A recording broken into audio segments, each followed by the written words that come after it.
So okay, and again welcome back guys in our next lecture of aldehyde and ketone chapter. और जो हमारा चल रहा है नेम रिएक्शनों का सिलसिला, उसी में एक नेम रिएक्शन और जो कि बहुत ज़्यादा इंपॉर्टेंट है गाइज, जैसे कि एल्डोल कंडेंसेशन था हमारा, एंड बहुत सारे नेम रिएक्शन हम पढ़ चुके हैं। उसी सीरीज में एक और है जिसको हम पढ़ेंगे आज, क्या, कैनिजारो रिएक्शन। कैनिजारो रिएक्शन होती क्या है, कैसे होती है, कौन से कंपाउंड इसमें पार्टिसिपेट कर सकते हैं, कौन से नहीं कर सकते हैं, क्या प्रोडक्ट बनेगा, किस कंडीशन में बनेगा, एवरीथिंग चेक करने वाले हैं हम लोग। सो बहुत ज़्यादा टाइम ना वेस्ट करते हुए और हम लोग स्टार्ट करते हैं। देखिए क्या है,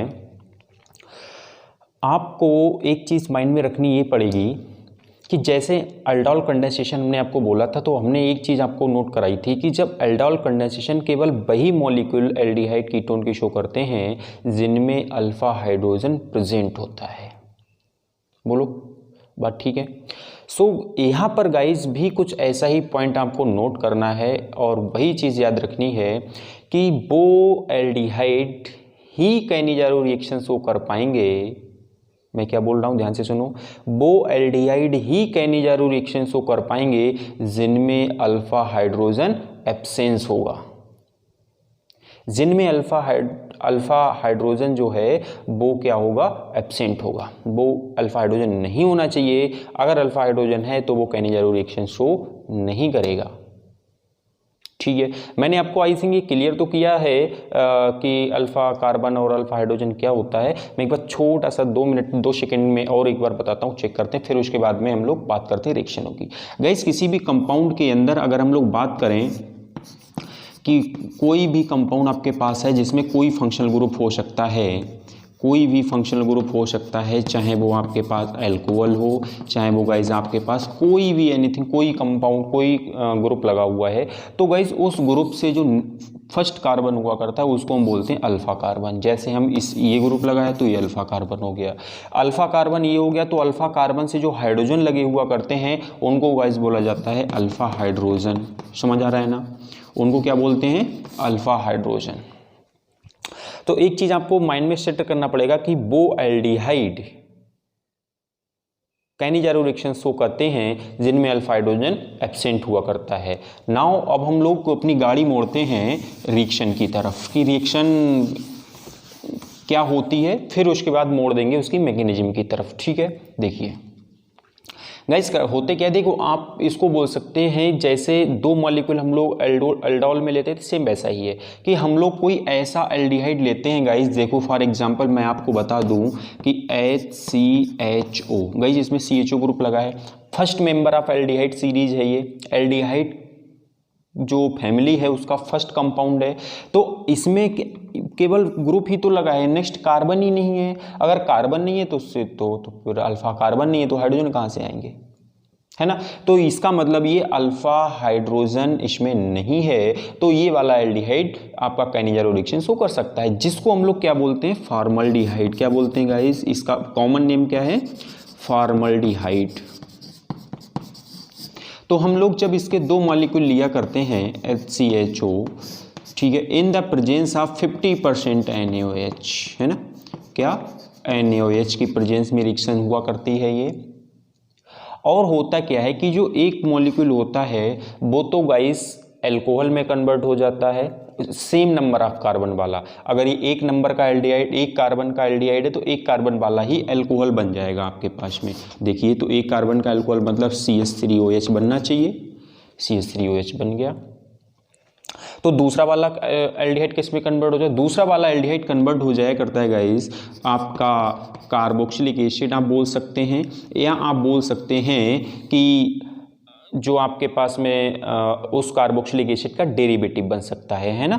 तो बात हम करें कि HCOONA, है ना, तो ये 2 मॉलिक्यूल हमारे पास बन जाएंगे। ये देखो COOH है और H तो हमने नहीं लगाया क्योंकि यहाँ पर Na है, तो Na बनकर गए, तो कार्बोक्सिलिक एसिड का डेरिवेटिव बन जाया करता है। बाद में आप हाइड्रोलिसिस करके कार्बोक्सिलिक एसिड भी बना सकते हैं, कोई दिक्कत नहीं है। तो आपको माइंड में 2 चीज़ें रखनी पड़ेंगी सेट। पहले तो कि अल्फा हाइड्रोजन एब्सेंट होना चाहिए एल्डिहाइड के अंदर, वो कैनिजारो रिएक्शन शो करेगा। नंबर टू की एक एल्डिहाइड कन्वर्ट हो जाता है अल्कोहल में, दूसरा कन्वर्ट हो जाता है कार्बोक्सिलिक एसिड के डेरिवेटिव कार्बोक्सिलिक एसिड में। दैट्स इट, समझ आ गया? आपको समझना कुछ नहीं है, बस इतनी, अगर आपको कोई फिल इन द ब्लैंक वाला रिएक्शन आ गया कि जिसमें 50% NaOH लिखा है, डायरेक्ट पटक के मार देना जाके वहाँ केनिजारो रिएक्शन, प्रोडक्ट दे देना इसी के अकॉर्डिंग। ठीक है, अब चलते हैं इसकी मैकेनिज्म की रिएक्शन होती कैसे है। ये बहुत सिंपल सा है, बहुत ज़्यादा कुछ दिमाग फेरने वाला नहीं है इसमें। सो देखिए, अगर हम लोग सबसे पहले बात करते हैं गाइस, जो हमारे पास NaOH हुआ करता है, ये NaOH ब्रेक होता है और हमको देता है Na+ and OH-। Okay, now अब हम लोग बात करते हैं जो हमारे पास में एल्डिहाइड हुआ करता है, वो एल्डिहाइड किस तरह से अटैक होता है एल्डिहाइड पर, कैसे। देखिए, अगर मैं बात करूं, मेरे पास में ये एल्डिहाइड है और यहाँ पर ये जो हमारे पास OH है ये आया करता है कुछ यूँ, ठीक है। और हम लोग जानते हैं ये वाला बॉन्ड इधर शिफ्ट हुआ करता है, इस पर नेगेटिव चार्ज आता है, इस वाले कार्बन पे कैसा आएगा, पॉजिटिव। तो बहुत सिंपल सी बात है, इस पर नेगेटिव चार्ज है और इस पर पॉजिटिव चार्ज है, तो ये यहाँ अटैच हो जाएगा आकर के। और अगर ये यहाँ अटैच होगा तो क्या बनेगा आकर के, ये देखिए आप HC, यहाँ पर सिंगल बॉन्ड बचेगा ना, इस पर नेगेटिव चार्ज आ जाएगा, एंड H, ये वाला देखिए ये OH यहाँ पर ऐसे लटक जाएगा। ओके, अब हम बात करते हैं कि ये जो मॉलिक्यूल हमारे पास बना है, ये जो स्पीशीज बनकर के आई है, ये कैसे आगे रिएक्ट करती है। दूसरा मॉलिक्यूल जब आता है हमारे साथ मशीन बनाने, हमने तो बोला था 2 मॉलिक्यूल लेते हैं एल्डिहाइड के, तो एक तो मॉलिक्यूल का काम तमाम हो चुका है। दूसरा मॉलिक्यूल जब हम लेते हैं वो देखिए कैसे, HCOH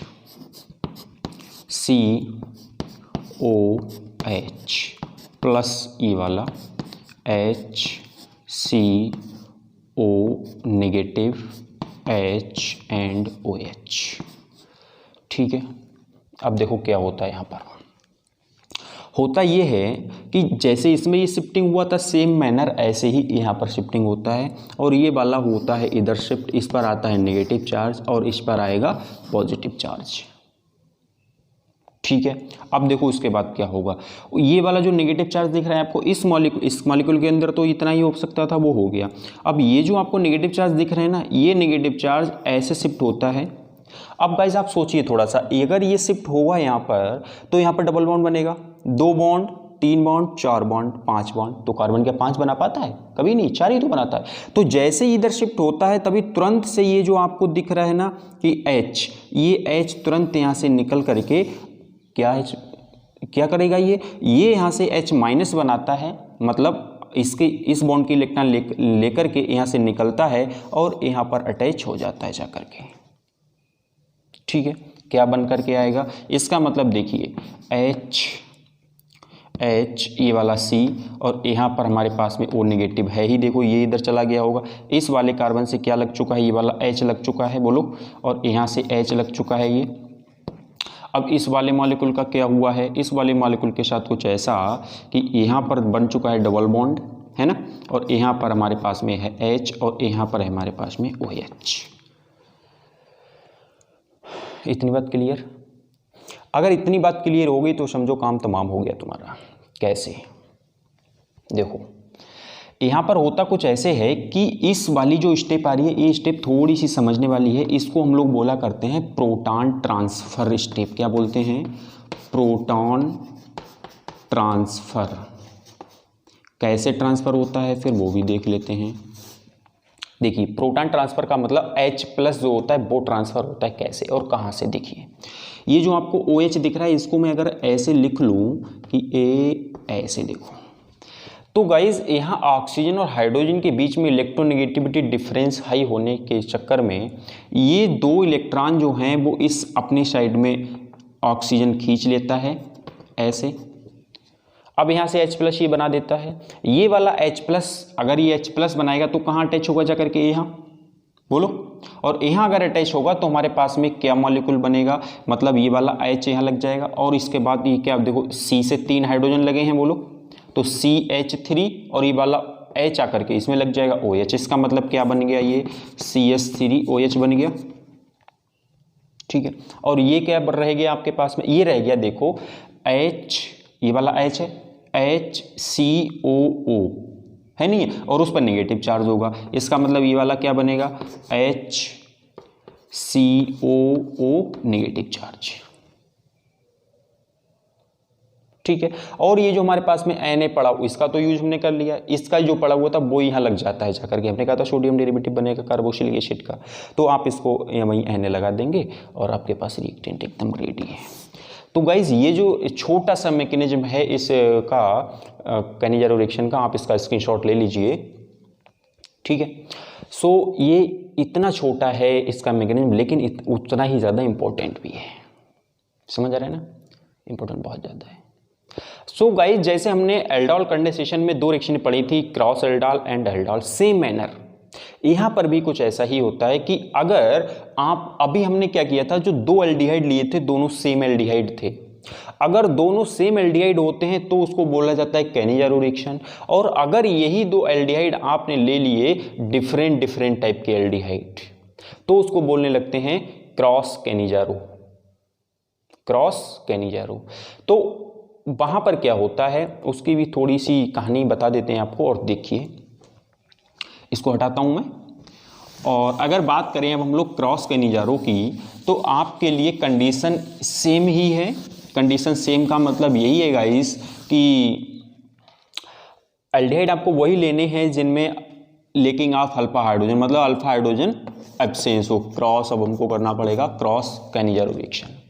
तो गाइस देखिए एक चीज़, अगर मैं मान लूँ कि ये मैंने ले लिया एक मॉलिक्यूल बेंजल्डिहाइड, तो यहाँ पर क्या ये अल्फा कार्बन होगा ना, यहाँ हाइड्रोजन होगा नहीं होगा, क्योंकि यहाँ तो दो बॉन्ड इधर लगाई कि ये लगाई कि चार बॉन्ड तो है, तो चार बॉन्ड है तो हाइड्रोजन कहाँ से लग जाएगा, वैलेंसी तो ऑलरेडी बॉन्ड से ही सेटिस्फाइड हो चुकी है। तो हम एक ये ले लें अगर, और एक ले लें अगर ये वाला HC, हाँ सही है HCHO है ना। तो देखो डिफरेंट डिफरेंट एल्डिहाइड है और दोनों में अल्फा हाइड्रोजन एब्सेंट है, तो ऐसे केस में हम क्या बोलते हैं, इसको कैनिजारो रिएक्शन है। आपको एक चीज़ ध्यान रखनी पड़ेगी कि जो छोटा वाला एल्डिहाइड हुआ करता है, ये देखो हैवी एल्डिहाइड है, मतलब इसमें जो चेन लगा हुआ है वो हैवी चेन है, इससे छोटा सा चेन। तो ऐसे केस में आपको थोड़ा सा ये सेट रखना है माइंड में कि कौन सा वाला हमारा कन्वर्ट हुआ करता है अल्कोहल में और कौन सा वाला होता है जो हमारा कार्बोक्सिलिक एसिड की डेरिवेटिव है, कार्बोक्सिलिक एसिड बोले तो, है ना। तो बस यहीं पे थोड़ा सा ऐसा याद रखिए इस चीज़ को कि जो प्रैक्टिकली हम ऐसा देखा गया है कि जो हमारा ये होता है HCHO, ये कन्वर्ट हो जाया करता है हमारा एसिड में, ठीक है, और ये हो जाया करता है कन्वर्ट किस में, अल्कोहल में, ठीक है। सो देखते हैं क्या है ये हमारे पास। अगर मैं इसको क्या लिख लूँ, C6H5 लिख लूँ, इस रिंग को बड़ा सा बार बार नहीं बनाना पड़ेगा, C6H5, एंड मैंने क्या बोला, ये किस में कन्वर्ट हुआ करता है अल्कोहल में, और दूसरा ये वाला किस में कन्वर्ट हो जाएगा फिर COONA, है ना, कार्बोक्सिलिक एसिड के डेरिवेटिव, सोडियम लग गया जाकर के उसमें। सो इतना सा ये, इसको हम बोला क्या करते हैं क्रॉस कैनिजारो, बिकॉज इसमें डिफरेंट डिफरेंट एल्डिहाइड हमने लिए थे और दोनों में अल्फा हाइड्रोजन कैसा था, एब्सेंट था। अगर मैकेनिज्म की बात करें तो गाइस मैकेनिज्म बस वही सेम ही है पुराना वाला, तो हम इसको बार बार नहीं इसको शो करेंगे क्योंकि सेम ही है। हम आई होप आप कर लेंगे और आई होप समझ में भी आ गया होगा दोनों चीज़ें कि क्रॉस कैनिजारो क्या होता है, कैनिजारो क्या होता है, दोनों में डिफरेंस क्या होता है, प्रोडक्ट क्या बनता है और किसका प्रेजेंस होता है। प्रेजेंस दोनों में गाइस वही सेम है, 50% NaOH, ठीक है, कोई दिक्कत नहीं है। एंड समझ आ गया होगा तो एक प्लीज़ लाइक कीजिए इसको, और एक गुजारिश आपसे ये है कि इसको ज़्यादा से ज़्यादा शेयर कीजिए प्लीज़। मेहनत करता हूँ थोड़ा सा तुम्हारे लिए, तो थोड़ी सी तुम भी मेहनत कर लो, अपने फ्रेंड के साथ में अपने सोशल मीडिया अकाउंट पे इसको शेयर करो ज़्यादा से ज़्यादा, ठीक है। सो मिलते हैं नेक्स्ट लेक्चर में एक नई इंटरेस्टिंग लेक्चर के साथ में। ओके, तब तक के लिए सीखते रहिए कंटिन्यू और पढ़ते रहिए।